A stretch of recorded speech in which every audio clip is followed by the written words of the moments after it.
I don't know the format that we've been doing. I'm Chris Brogan. I'm here with Candace Fleming from Crimson Hexagon. How are you today? Hey, Chris. I'm good, thanks. Look, we did this just for you. It's crimson. I appreciate it. Very close to the official crimson colors. It is. It is.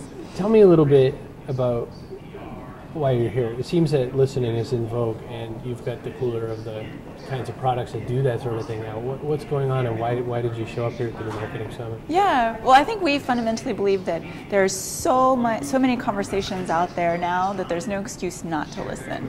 There's so much information. I think that during the time that we're sitting at this table, if we're here for 10 minutes, another 6,000 blogs are going to be written.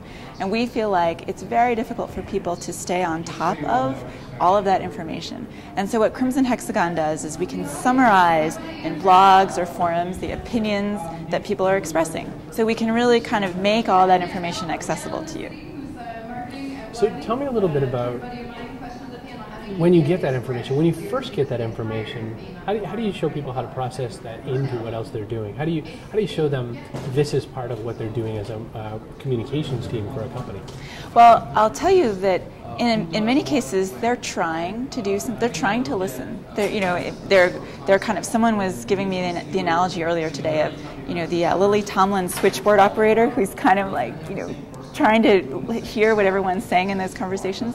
Companies are listening, and we hear a lot of times people will say, well, we have a homegrown brand monitoring solution. And as you talk to them more, you find out that homegrown solution is Vern, who's sitting in the back room with a big cup of coffee, and he's reading all day. And so, unfortunately, the volume is enough, so even a very earnest Vern just can't keep up with it. Ernest Vern. Something tells me you've just come up with a great T-shirt that people should have. But it's out there. The interesting stuff that you and I had talked a little bit earlier about was it goes just beyond 700 people said this, but you've really got some deep dark technology in there now. So tell me a little bit about the good stuff. Sure. So our secret sauce is a technology that was developed at Harvard, and so we're licensing. It's a patent pending, and we're licensing it from Harvard.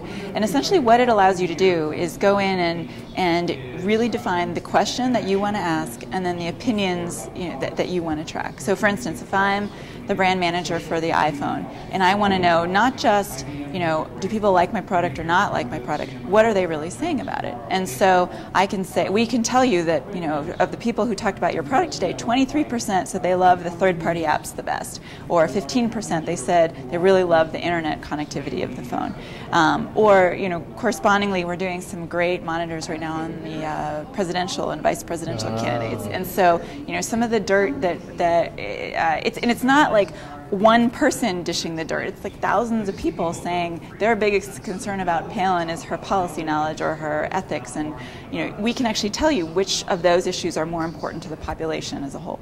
Wow, that's great. And then the way businesses can interact with this service, it's based on a desktop app, a web app. How do people actually interact with it? Yeah, it's web-based. So it's going to be kind of delivered via, you just fire up your browser, you can log in, and you can set up the analysis on your own and actually see the results on your own as well. So now I'm the modern Vern, and I've got this web-based report, and I've got to bring that forward to Boss Man, who is, could care less and is on a golf course somewhere. What's the reporting look like, or how do you show those people to take that information and do something with it thereafter? Right. I think the biggest thing is that they're asking questions that are of key importance to their business. So how successful is this marketing campaign we just launched today? What are the early indications?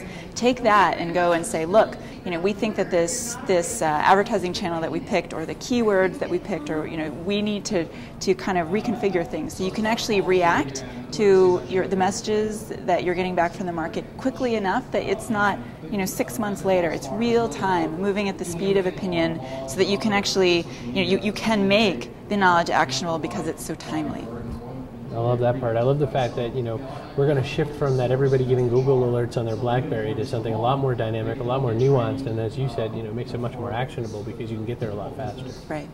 How do you convince people that they should already be listening? What's it like a good demo that you've given to show people why they should be involved in this kind of a tool? Well, one of the interesting results that we've seen, we were looking at the overall brand perception for a major telecom provider. It's like a hardware, actually it's more of a networking hardware company. And they had a negative earnings release, as many companies have in the last few months. So they were very concerned about the overall impact that had on their brand.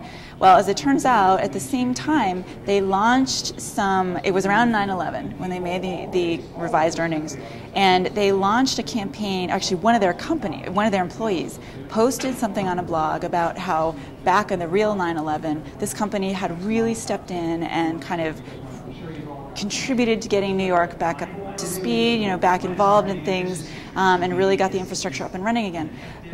Those posts created this huge groundswell of, wow, isn't this company amazing? We remember how great they were. And when you looked at the overall brand perception, it was higher. Wow. Even after the negative earnings announcement. So you could, the executives looked at that and said, they took it to their board of directors and said, see, look, and this was something that one of our employees took the initiative to do. Wow. And so you can really see the impact of, you didn't need $1 million to get the message out. You just needed an employee who was, proud of his company and what they had done. I'm listening. Wow, well, that's great. Well, I'm really happy, and I can't wait to hear more from Crips and Hexagon and yourself in the future. Great. Thanks, Chris. Candace. Bye now. All right.